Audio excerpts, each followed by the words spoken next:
All right. Hello, and welcome back to the Avoiding Average podcast. Today, I am super excited to have Erika Taylor Beck on with me today. She is the founder of Authentic Foundations, which is her own coaching program, as well as her own podcast. She is also the podcast host of Stumbling Forward, and I'm excited to have her on today to talk about living beyond the average life. So, Erika, thank you for being on with me today. Thanks for having me. I appreciate it. Yeah, absolutely. So, Erika, I would love for you to share a little bit more about you, your background.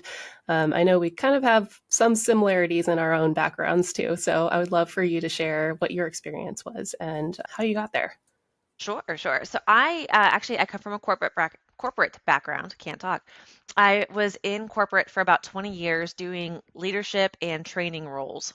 And most recently, I was at a company for about 11 years, and I had been the vice president of our support team, and I loved it, and I had invested so much time and energy into this job. And then suddenly, I was laid off in December of 2023, and kind of spiraled for a little bit because I had never thought that I would leave that company. I had really assigned a lot of worth to that job and that title. And so when I had lost my job, I had to figure out who I was as a human being and what I valued, because it's embarrassing now to look back and say it, but I had prioritized my job and my career over everything else, including family, marriage, everything. And I panicked because everybody had been looking for jobs since, COVID. So many folks had been laid off and looking for roles. And I applied to another company, and I was very fortunate to have gotten a job in about a month or so since I had Great. started looking. But it was a terrible culture fit. And I have always prided myself on being a really people focused leader and creating a culture where people thrived and felt seen and supported and could contribute ideas. And this culture was not that. And I felt like I was butting heads with my leader, with my supervisor, and I kept trying to make some changes, but I was so unhappy and I was working such ridiculous hours, and it was bleeding into everything that I was doing, that I realized that this job is going to change me long before I can change it. And after having spent, 11 years at another place, it was not about to invest that much time and energy into a job that I just wasn't getting anything out of and the way that I needed it. So I quit and did not have anything lined up, which was terrifying because that's not something that I would normally do. But there were a lot of conversations about this with my wife, and we had some things in place where I was able to take some time off to just do some soul searching. And I volunteered with animals because we're really big animal people here, and took some time to figure out what I wanted to do next. And I realized how much I missed managing teams and helping employees grow and develop and move into their next roles. And I started my coaching business, which is mostly leadership training and development. That's a wild ride, right? Like you made it Yes. to a vice president position, which is awesome, and then going from that to a corporate role that is not at all a right culture fit. And for anyone who's worked with different companies before, like finding that right cultural fit is really crucial. I think that makes a huge difference in how you work, where you work, and your overall happiness with it. But I guess it's interesting that you were able to kind of take that step back though and recognize that the new company wasn't quite for you. So what was that experience like for you? I know that it is challenging sometimes when you realize that you're kind of in a place where you know that you're not going to be able to make the changes that you want. So what was going through your mind during that time? Sure. So, it was hard because I was new. And so I thought a lot of the tension maybe I was feeling was because I was used to being an expert almost at another company. I had been there for so long. I kind of grew up there, and I had, rose through the ranks to being a higher level leader. And so I thought, okay, maybe it's just because I'm new and I'm not used to having to ask so many questions and figure things out. But then I realized, actually I feel okay doing that. It's not that. It was the culture. And so I honestly knew by day 2 that I was like, Well, this is not a good fit. And yeah. that's weird, right? Because normally you shouldn't be able to tell. And it wasn't just, oh, this is uncomfortable. I just remember feeling like this isn't it. But maybe it's just me. I'm gonna stick it out. And I did. But as I was building relationships with people, and I really enjoyed my team. And I want to say that it wasn't that the whole place was terrible or even the whole company. It was just, I think, my specific leader and I just didn't, it wasn't even just me. I think a lot of folks, I talked to so many folks who felt the same way, that it was just not a good leadership from that team. And as I talk to more people, I'm realizing, okay, it's not me that is the problem. It's it's you have to say it's him, but that's how so many folks were feeling that. And I actually had a conversation because I talked to him about wanting to step out, that I was not feeling this was a good fit. You hired me for certain things, but now you're not allowing me to do those things. And you're really micromanaging the process to the point where I can't get anything done. And he was, apologetic, but then said he would make some changes, but then things went back to the way they were. And that's when I realized this is a grown adult man. I can't change him if he doesn't want to change. And so that was something where I had to figure out, is this worth the stress and the strain that it's putting on me as a human being? And I felt like for me to fit into that role in the way that he wanted me to do it, I almost had to compromise some of my values. And not that he was a terrible person by any means. It's just our styles and how he treated people was very different than how I like to treat people. And it got to a point where I did not feel like it was worth it. And I, again, being, married and whatnot, it was bleeding into communication, and like my weekends were spent at my computer. I was at the computer for 12 to 14 hours a day on holidays. It was ridiculous. And it got to a point where I had just talked to my wife and she said, "You're miserable and it's not fun to be around you." And I was like, "That's fair. I don't really enjoy being around me right now." And so that's kind of where I got to a point where I thought, okay, it's just not worth it. The money none of it is worth the way I'm feeling and the person I'm turning into doing this role. So that Mm. was when I made the shift. Yeah, yeah, that's an important thing to recognize, and I don't think a lot of people recognize that early enough, honestly, um, because it's a little bit of a slippery slope, right? It just starts off with like working a few additional hours, or you get a little snippy at one point in time, and then it just morphs into something much bigger. I know that my husband and I have had like a lot of issues in the past where work issues bleed into our personal lives, and separating the two can be really challenging, especially if you're working from home. I don't know if you were at the time, but Yes, um, I was. yeah, yeah. So it's hard to separate those things. So what was that transition like for you, going from knowing that you did not want to compromise your own values to work for this company to just jumping into the deep end and saying, you know what, I'm done. I'm going to do my own thing. It was terrifying. The transition it was unexpected because I had never done it before, and so I gave my notice. I gave 4 weeks notice because at that place I Okay. was a director of a global operations team, and I felt like if I give you enough time, you'll have a chance to backfill and maybe hire somebody, and I can pass off any work that I was doing. And I always try to leave on a positive note, even if it's not a great situation. I have a high level of integrity where I want to leave feeling good about how I handled the situation. And after I left, it was really weird because, again, I had always just attributed so much emphasis on my job and my career, and so not having one was so weird. And after I had gotten laid off, I panic applied and started making my application process my full-time role. So I started applying and interviewing and doing all these things, and now I wasn't actively seeking anything. And so I had this free time that I didn't really know what to do with. And I at first, I enjoyed it because it felt almost like a vacation, like, "Oh, I'm taking some time off and I'm not gonna check my email because I don't have any email." And that was really exciting. But after a couple weeks, then I was like, "What am I gonna do now?"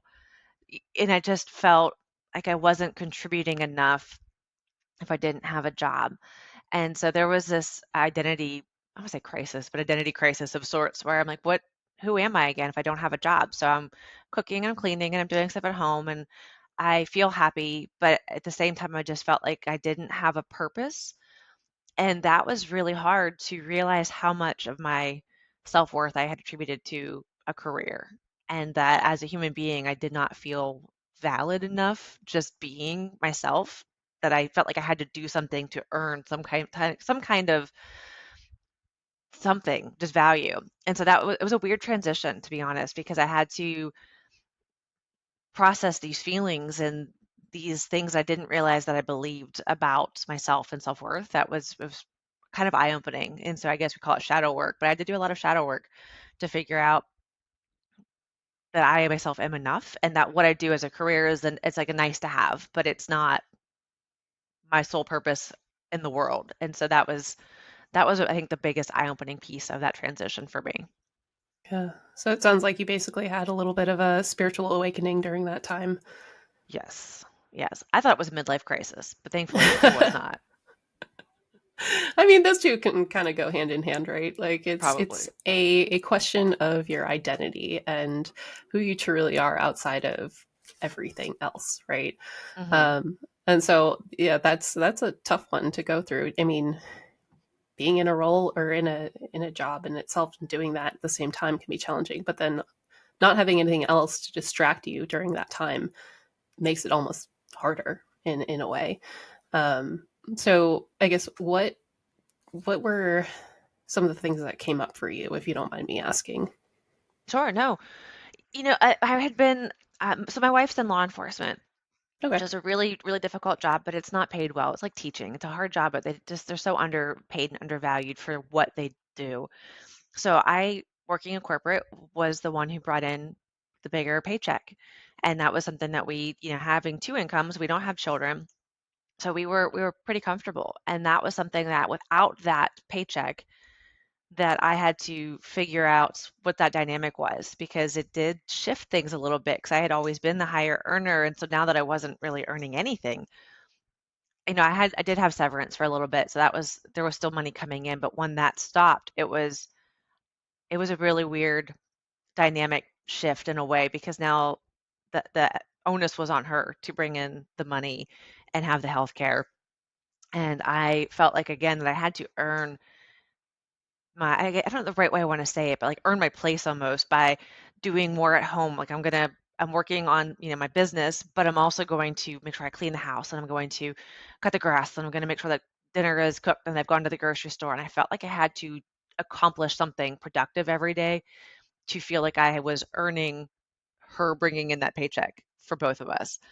And so that was something where I had to figure out where that was coming from. That, obviously you want to contribute. You don't want to just be, sitting at home and doing nothing where she's working full time and then coming home and doing all of the housework. There's a balance in relationships, period.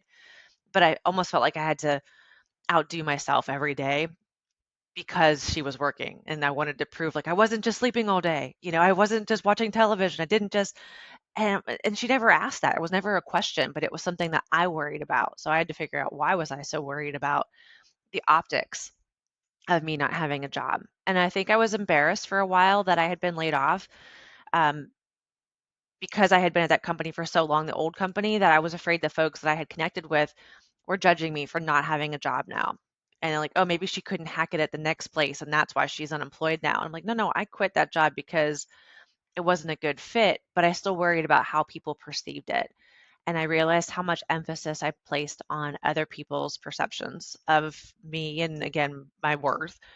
And it was just really eye-opening how much external validation I needed to operate. Yeah. And I was sad almost because I'll be 42 next month. And so I was, about 40 when I had gotten laid off and shortly like around 41 when I had quit my job. And I feel like it's weird to suddenly realize how much value, and emphasis I placed on this stuff, and that I had to almost learn how to really love myself and accept myself and what I bring as a human being and my personality and those other attributes. It took me until almost midlife to figure that out. And then so it's like sad almost. And when I see these younger women who are in their 20s and 30s saying these things, I'm like, good for you. Like, I wish I had known this a decade ago. But I also believe in divine timing, and I think things happen the way they're supposed to. And this is when I was supposed to hit my stride. But it also, you talked about, you and your husband, it did cause some stress because my whole identity almost shifted. I had always placed so much emphasis on my job, and now I didn't want to go back to corporate. I still don't want to go back to corporate. And that was something that, my wife was like, that was a big priority for you, and now it's just not there at all. Like, what else is going to change? And I was like, who knows? We'll find out together. But that was something that was confusing because yeah, everything that my interests changed, my hobbies changed, my priorities changed.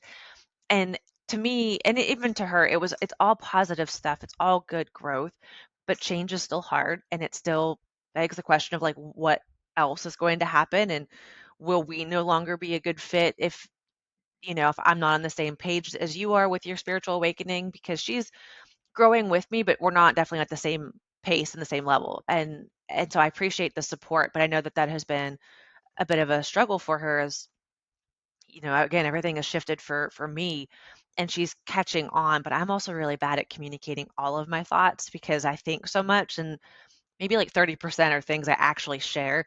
And so there are big gaps for her between how I got from here to here. To me, it's very linear and it all makes sense. But to her, it's like, where did you get that? And I'm like, oh, yeah, I forgot to tell you over the past week. I've just been mulling this over and here's this new epiphany I've had. So that's been challenging too, is to learn how to communicate through all of these major things that are happening. So it's, it's been a journey. Let's just say that it's been interesting.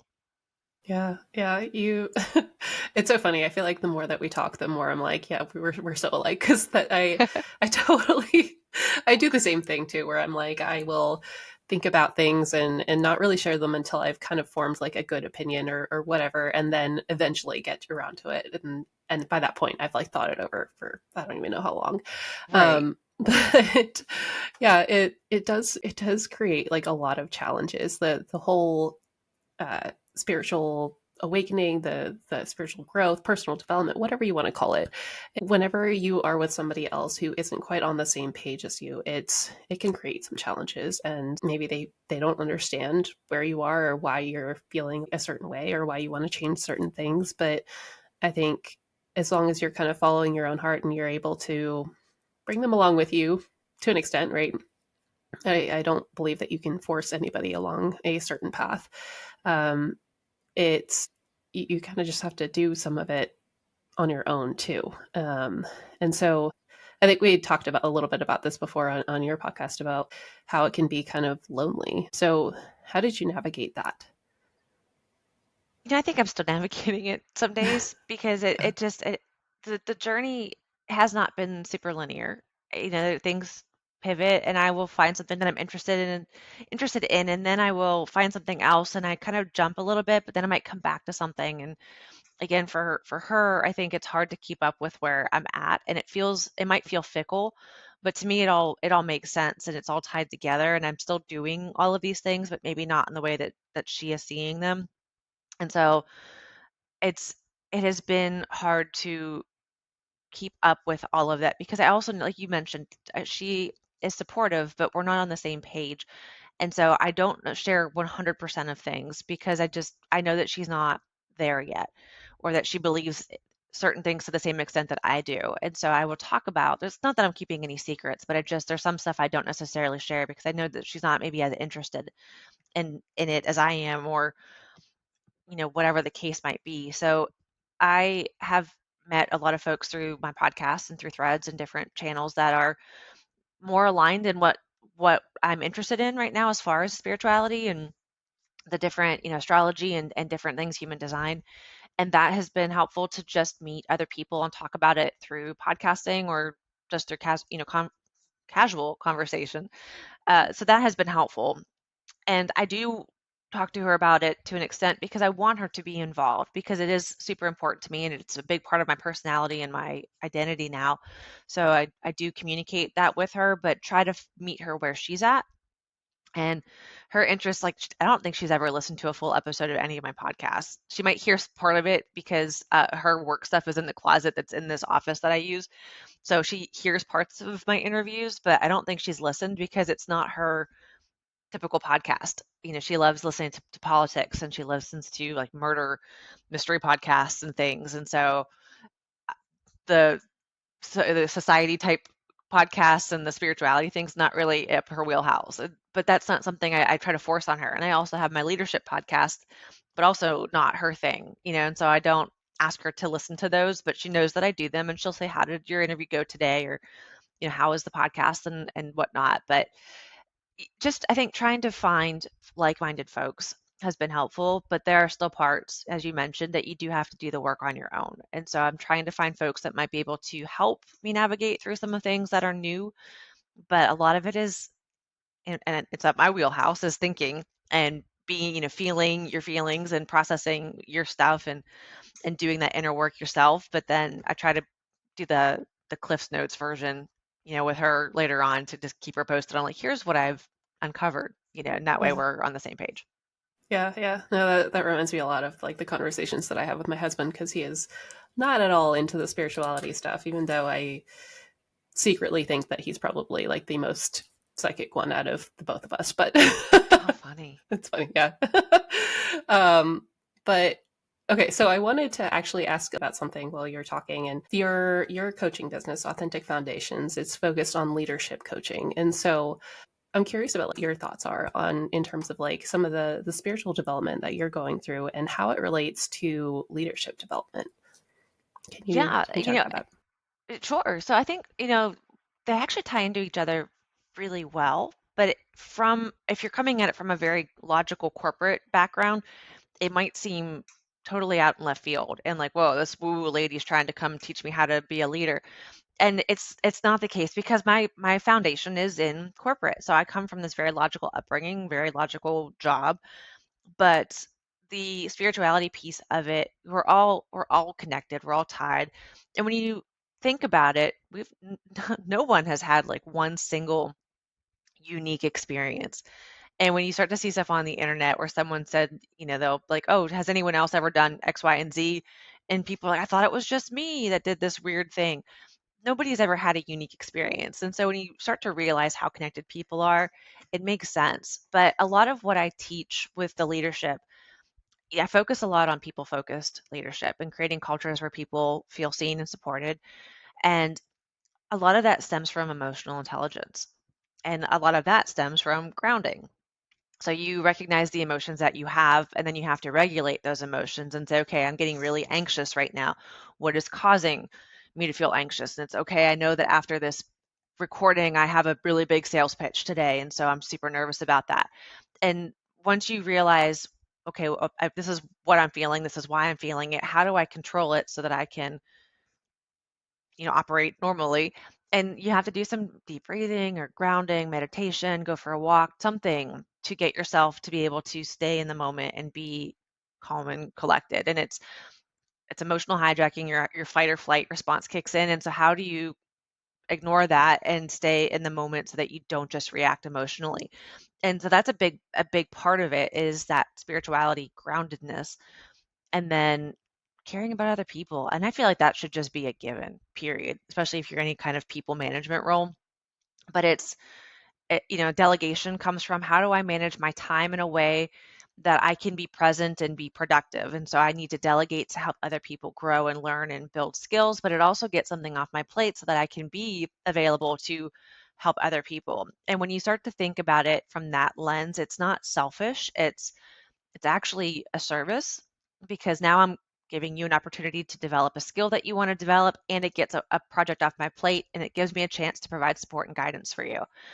Conflict management, it's how you control and navigate communication with people. So again, they might seem like they're totally separate things, but to me, it really ties together in a nice little package about understanding who people are, why they are a certain way, why you are a certain way, and how you can navigate those relationships. Yeah, I love that. I think there is something very different about how somebody can approach leadership in terms of how they prioritize others and the people that they're leading. Early on in my career, I stumbled upon the difference between management or managing and being a leader, and big difference, right? Some people may say it's like the same thing, but I think it's different. And so, I guess from your perspective, how would you define like a great leader? I think you kind of touched upon it. It's just the way you treat other people and how you prioritize people. And I think managing and leading, they kind of go hand in hand as well because you have to be able to manage the basic day-to-day tasks because part of your job as a manager is to be a steward of the business and make sure that the business is moving forward and is productive. And so I will get my team to meet our objectives and help them move towards the business goals. But the leadership part comes in where you help to inspire them and motivate them and actually support them. And managing is really focusing more on the day-to-day aspects and the KPIs and different things or key performance indicators. But leadership, you don't have to necessarily be in a supervisory role to be a leader. You can be an individual contributor. You could be a student. You can be just a random person on the street and still be a leader because it's somebody who speaks up to their ideals, who helps to advocate for themselves, for others, challenges status quo, is somebody who is wanting to move things in the right direction and gets other people to buy in and follow that. And so that's, I think you can be a really strong leader and manager and different aspects like that. But that's to me, I think, is just somebody who is wanting to move in the right direction, but also supporting and bringing other folks with them is how I would define leadership. Yeah, that's a great one. One of my favorite leaders that I had worked with in my last role, I remember that was a big difference for him. Like he brought along everybody for the ride, like included the whole team on whatever it is, whatever project, whatever goal it was that we were working toward. It was really ensuring that everybody was on the same page and bringing them together to do that. And I think that was so special. And I think that really kind of opened my eyes to, what a great leader actually is versus a manager. And so, as far as your coaching, I know you focus on leadership aspects, but how do you help people who are maybe hoping to step into a managerial position or move up the corporate ladder? Yeah. So my target audience is ideally newer managers or folks who are desiring to step into management, or even folks who are in middle management who've been managing for a while, but just realize they didn't get the strong foundation that they need. Because typically when people are promoted, it's because they're really good at what they do, and now you get to lead the team, but they're not given the tools how to do that. And so for folks who are interested in moving into management, one thing I usually ask is why?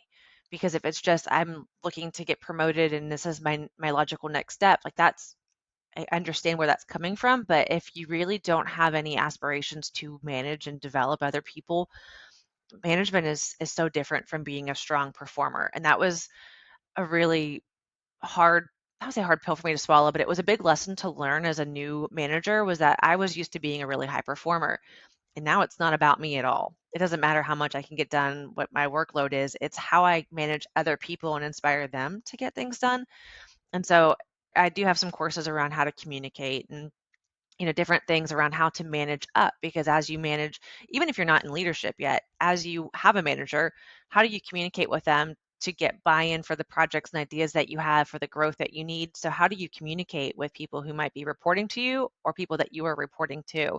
So it's a mindset thing and understanding, what your goals are to wanting to lead other people, but do you have the confidence to be able to speak up and advocate for your team?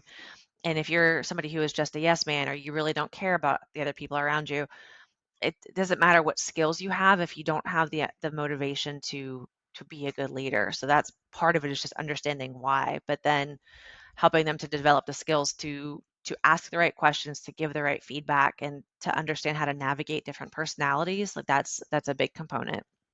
Yeah. Yeah, that's interesting because I think communication is a huge aspect to being a great leader, manager, working in a corporate role in general. Like you have to be able to communicate with other people.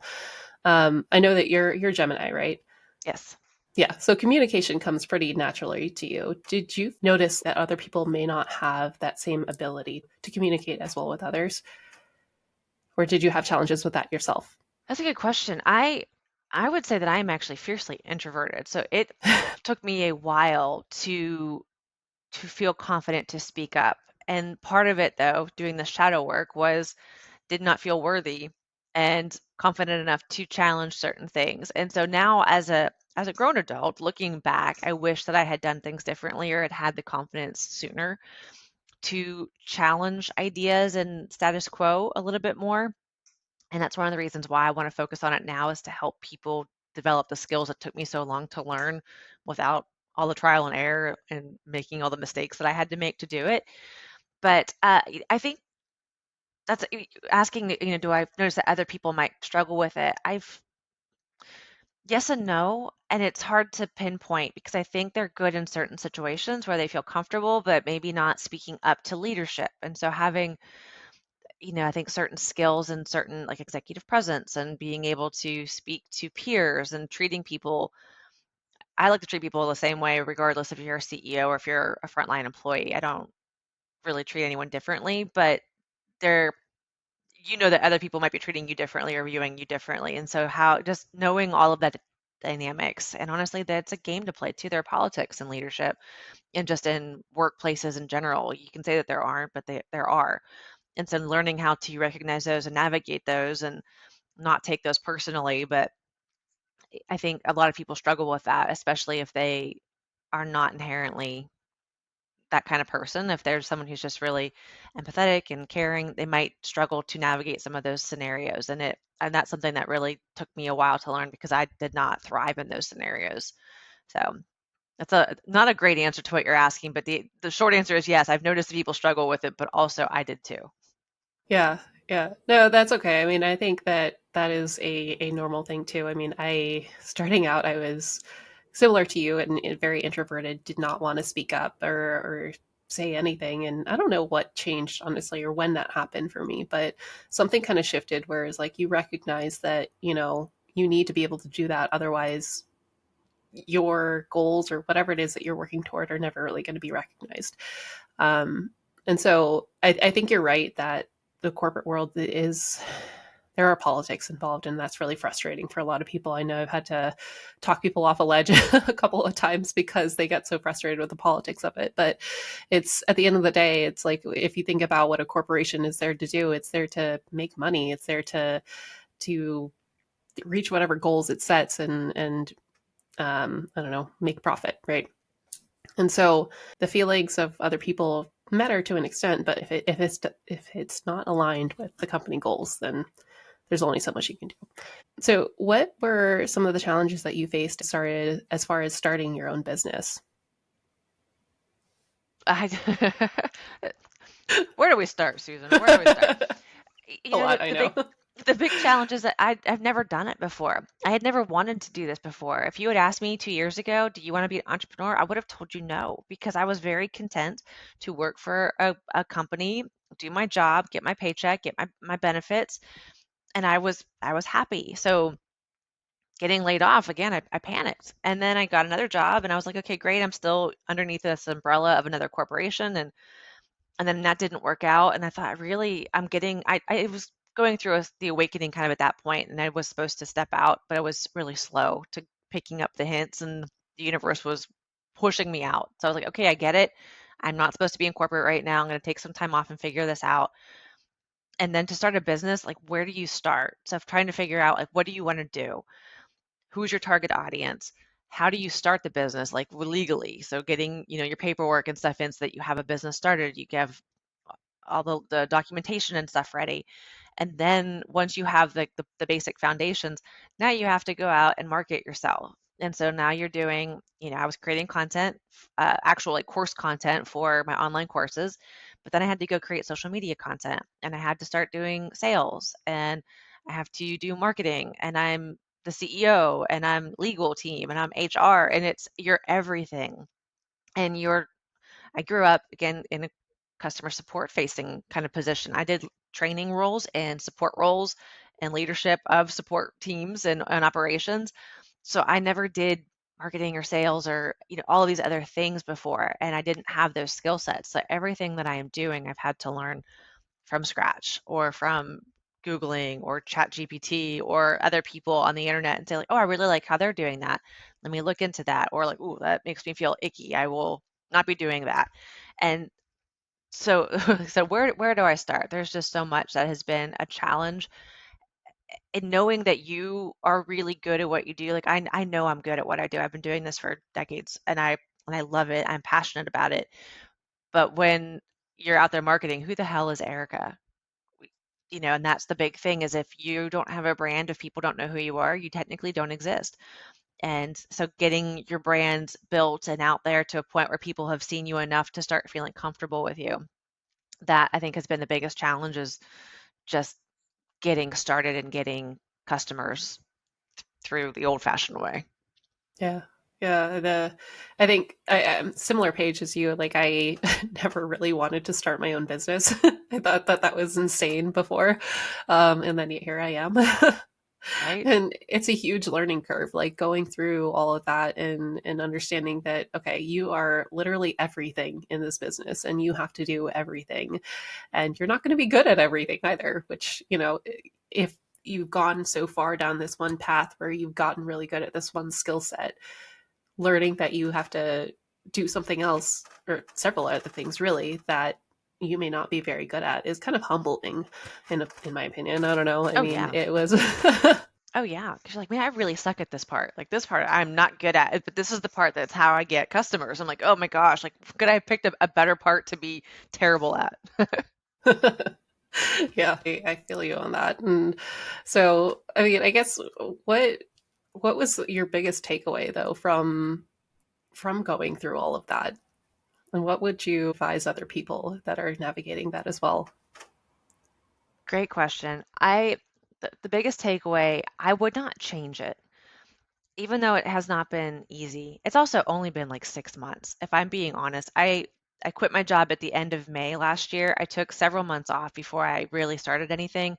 And then in October is when I started just starting the paperwork to get things going. So Nice. November is probably when I really was official. And then I think I started having courses and things ready to sell in January. So in the grand scheme of things, it's been maybe 6 months. And I understand that. But from, as you mentioned, as somebody who is a high performer who has been really good at what they've done in the past, I was not naively thinking I was going to be a millionaire like within a month, but I really thought that it would have been a little bit easier to get started. And it wasn't. And that was humbling. But I also understand that it's not necessarily a reflection of me or what I'm offering. It's just timing and everything. And right now too, with the politics and the way the world is, I'm not sure that leadership coaching is what people are seeking because they're just looking for stability right now because everything feels very chaotic. And I also understand that.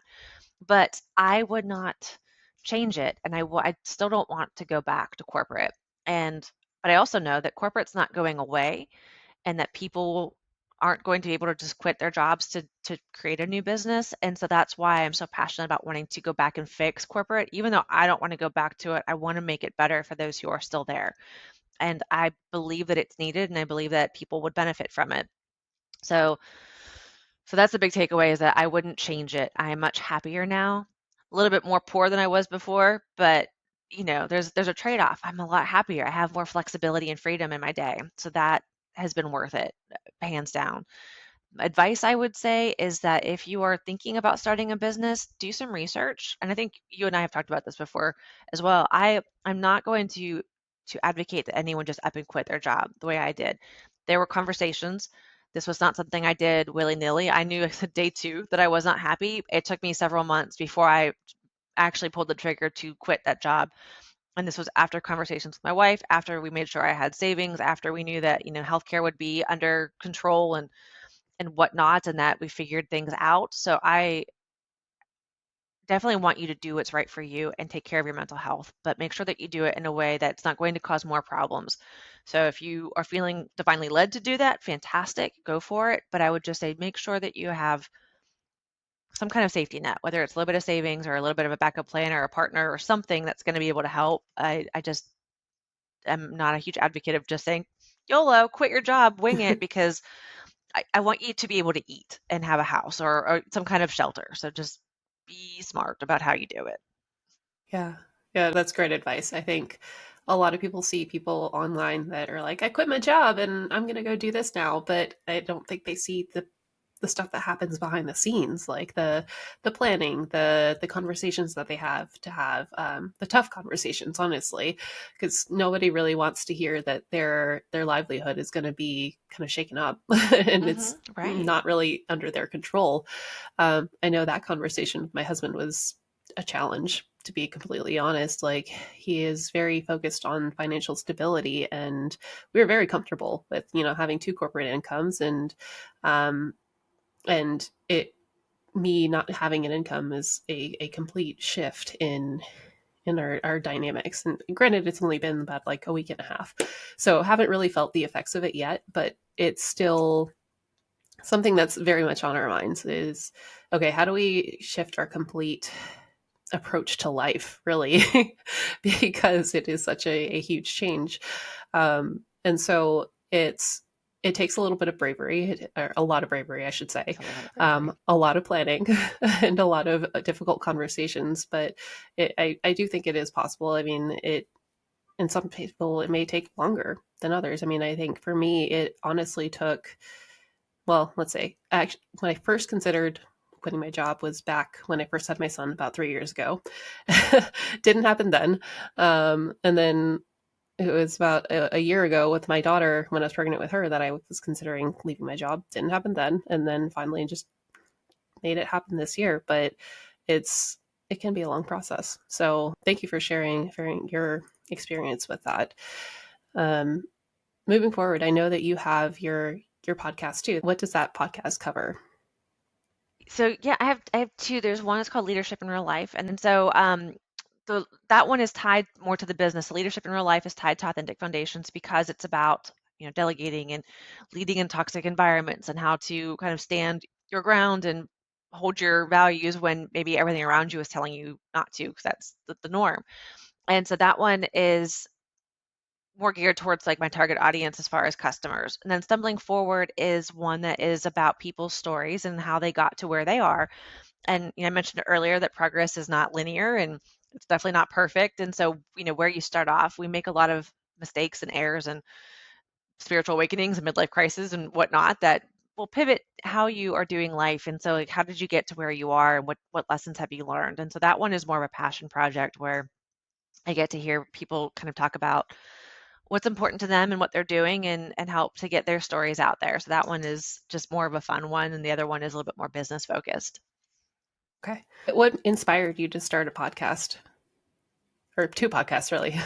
You know, a glutton for punishment, maybe. I think part of it was wanting to get out there, and it mentioned, marketing and advertising, and part of it is just getting your voice in front of different audiences. And so I started doing the Leadership in Real Life as a LinkedIn Live event with other LinkedIn people that I was connected with.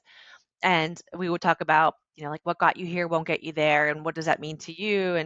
And so I started doing that, but I don't remember why. I just really fell into the Stumbling Forward one, which again, totally unrelated to anything. It was just more of an interest of mine.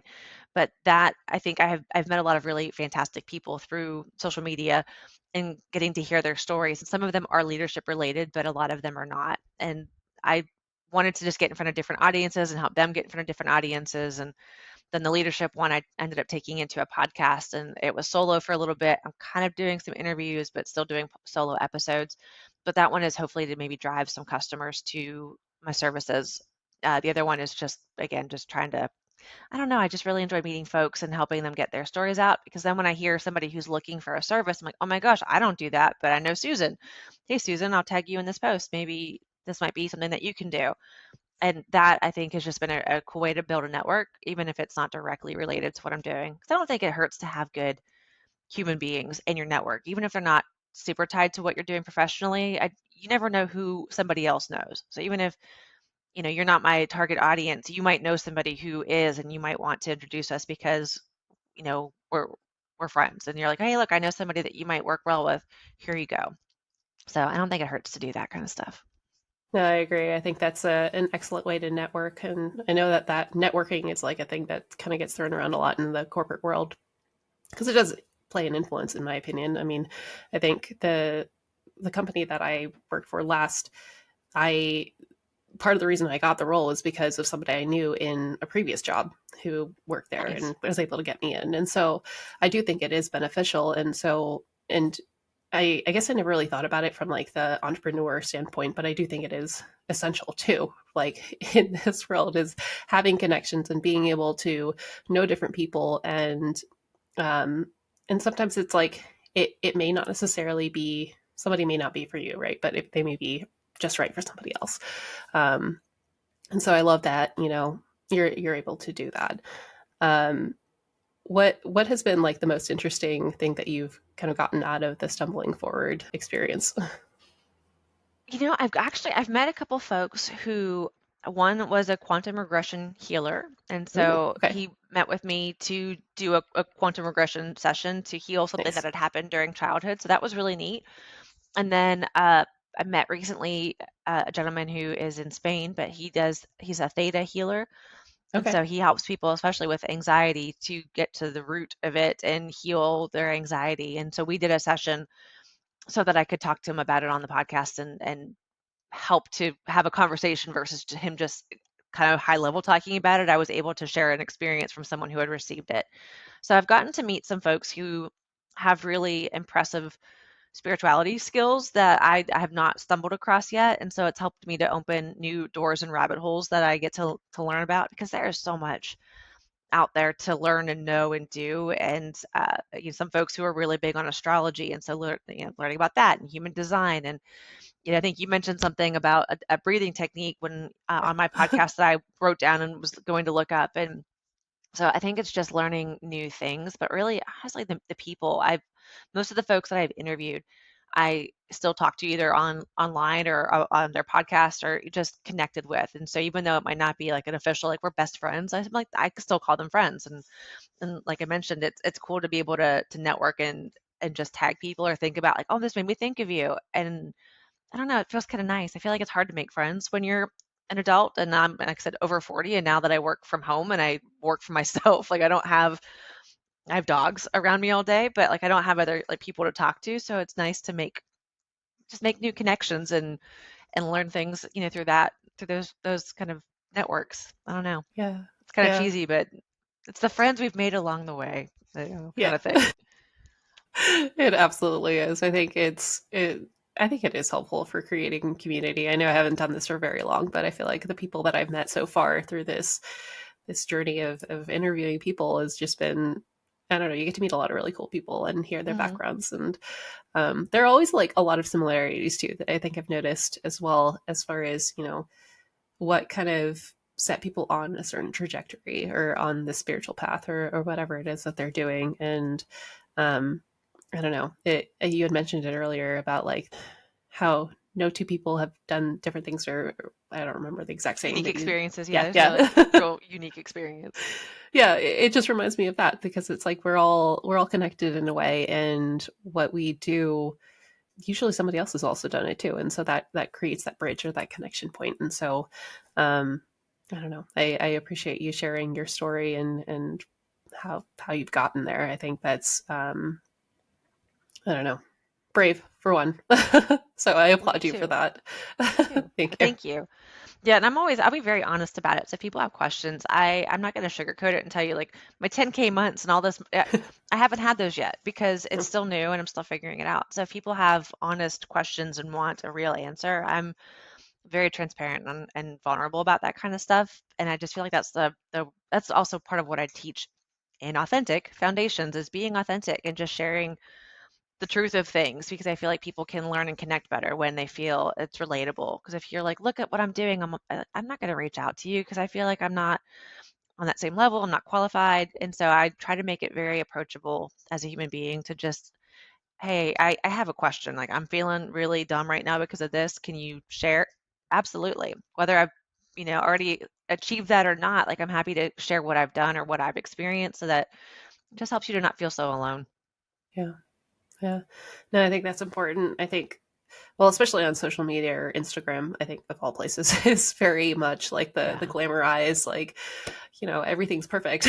But in Yes. reality, no one has like perfect months or perfect days even. Like it's just kind of all over the place. And so I appreciate that you're willing to be honest about your experience and the challenges associated with it, because it's not easy. It's not fun all the time. Definitely, definitely not. Yeah, but if you're looking to feel good about yourself, go ahead and check out my Instagram because there's like no highlight reels there at all. And like even right now, I'm wearing a ponytail and because I was doing stuff outside before we jumped on this call, There and you go. so you're gonna get what you see is what you get. So if you want to feel good about yourself, you can go ahead and check out my non-highlight reel of social media. Excellent. So if somebody did want to reach out to you on social media, how would they find you? Sure. So my threads and Instagram are authentic.foundations. I'm on LinkedIn as well, which is Erika R. Taylor Beck. And then my website is authenticfoundations.podia.com. Awesome. Well, thank you, Erica. I want to be respectful of time, but thank you so much for your time, your honesty, vulnerability. I appreciate you sharing everything today, and I look forward to chatting with you again soon. I'm sure we'll see each other on Threads. Oh yeah, for sure. But thank you for having me and for giving me the opportunity to share all of this wonderful stuff. Yeah, absolutely, absolutely. All right. Well, that's all for today, and thank you all for listening, and we'll see you next time.